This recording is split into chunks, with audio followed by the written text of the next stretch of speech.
Magandang araw po sa inyo lahat. Welcome po sa panibagong reaction video dito sa Makapili TV. Ngayon, ang pag-uusapan natin itong si dating Bucor Chief, yung dating namumuno po ng National Bilibid Prison na si General Bantag.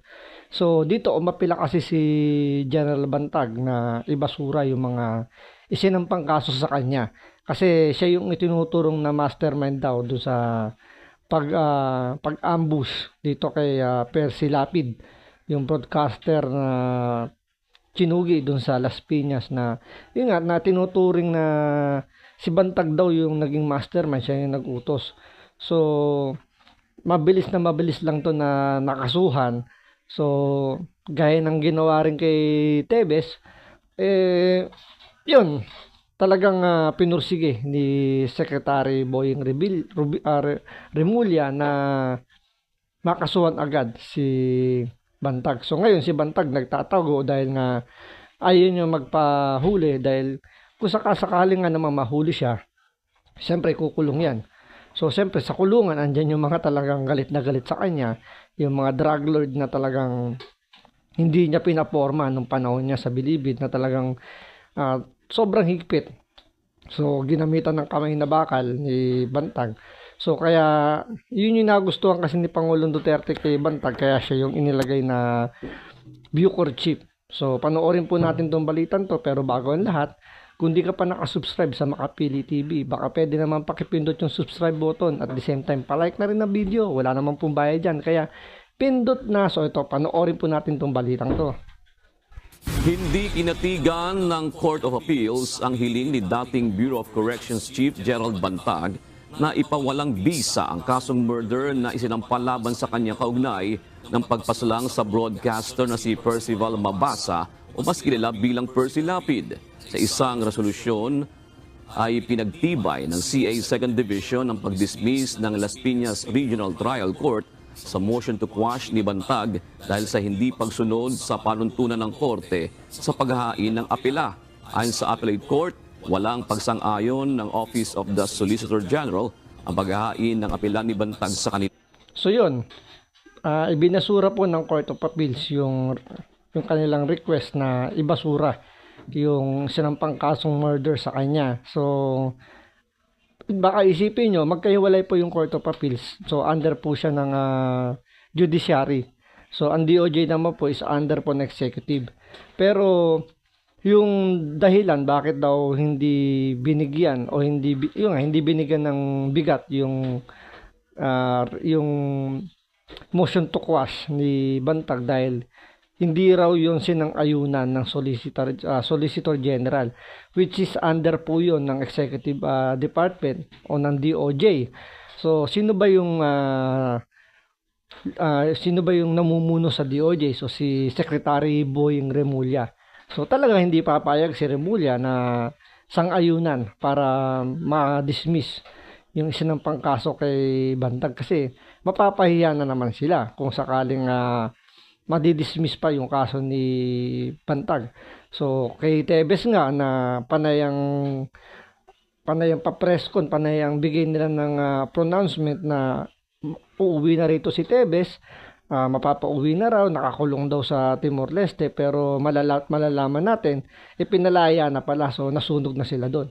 So, ngayon dito, yung kay Bantag naman, hindi nila papayagan yan na ganun na mangyari. Kaya, so, ang Solicitor General natin, kung di ako nagkakamali, si Menardo Guevara, na dating DOJ Secretary na inappoint ni Pangulong Duterte. So, magkasama to, si Guevara at si Bantag. So, siguro, hindi natin alam kung bakit hindi binigyan. So, siyempre, may basbas yan galing sa taas na wag bigyan ng Solicitor General kahit na magkakilala itong si Bantag at si Solicitor General, kahit na nagkasama sila dun sa panahon ni Pangulong Duterte. Siyempre, ang boss niya ngayon si Marcos at si Remulla, so yun ang susundin niya. So wala naman siya magagawa dun. So mangyayari talaga dyan, hindi niya papayagan na mabigay yung request o yung requirements para mabigyan ng ng tibay yung motion to quash ni Bantag. So talagang makikita nito, talagang ididiktik talaga ni Remulla na makasuhan or mahuli itong si Bantag kasi ayaw niya na nang mapapahiya siya. Dahil nga ilang beses na siyang nasunog kay Tevez. So kung hindi niya kaya si Tevez, so dito na lang niya ibibigay yung kanyang lahat ng puwersa, lahat ng lakas para naman may ahon niya yung yung kredibilidad ng DOJ na mahuli itong si Bantag.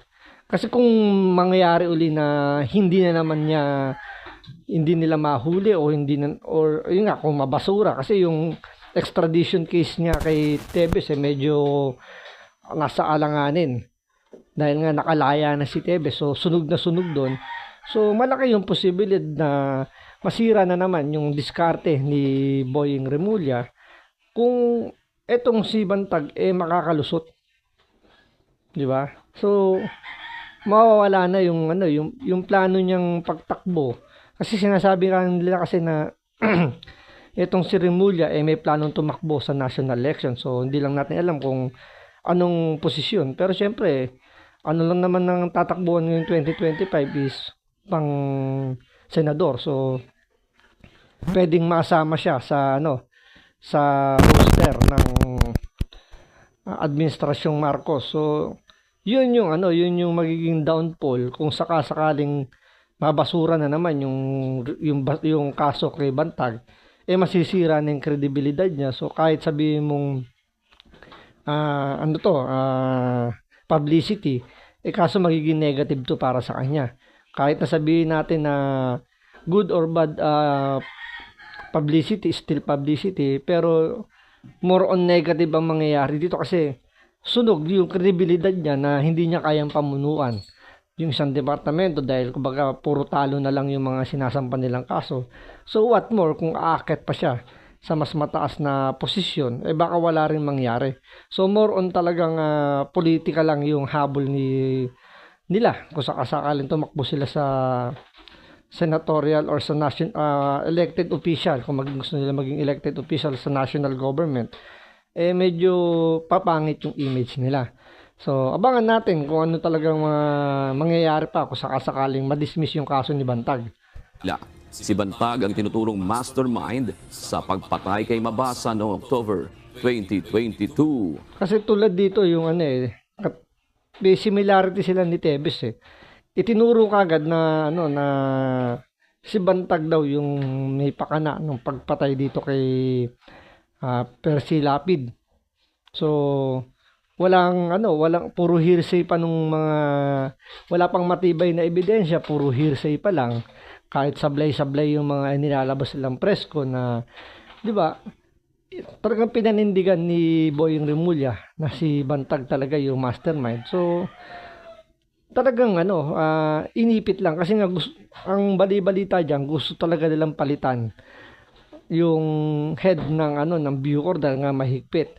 So nung panahon kasi ni Bantag talagang hindi makaporma yung mga drug lord. Ngayon nung pinalitan si Bantag, so naglabasan na naman yung mga hindi magagandang gawain uli sa Bilibid. So nakakahuli na naman sila ng mga illegal. Andyan na naman yung, diba, nakalala nyo, may nakatakas na preso.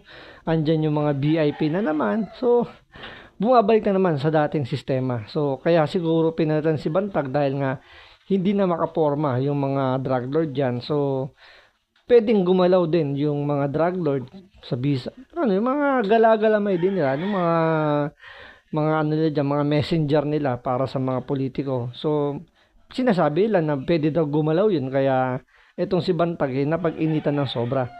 Pero nung panahon ni Duterte, hindi niya magalaw-galaw si Bantag.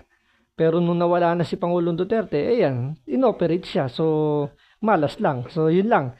Abangan po natin sa mga susunod na balita kung ano yung mangyayari dito kay DG Bantag.